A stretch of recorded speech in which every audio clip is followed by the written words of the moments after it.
ہم اپنا سٹیٹس بچانے کے لیے جناب اپنے بہن بھائیوں کو اپنے سے دور رکھتے ہیں. جو ہمارے بہن بھائی غریب ہو نا اس سے ہم دور رہتے ہیں اور بہانے ڈھونڈتے ہیں کہ کوئی لڑائی ہو جائے اور بات چیت ملنا ملانا اٹھنا بیٹھنا آنا جانا ہر چیز ختم ہو جائے.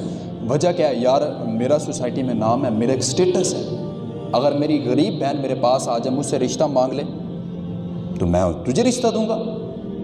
تو میری بیٹی کو کیا خوب وہاں پر ٹھیک رکھے گی، خوش رکھے گی. میں تو امیر زادہ ہوں، تو غریب ہے. ہم تو اس چکروں میں جناب اپنی بہن بھائیوں کو چھوڑ دیتے گئے اور یہ واقعتاً حقیقت بات ہے. اب آگے عید آنے والی ہے، ہر بندہ اپنے ذہن میں یہ بات درج کر لے اور اس کو اپنے ذہن میں محفوظ کر لے.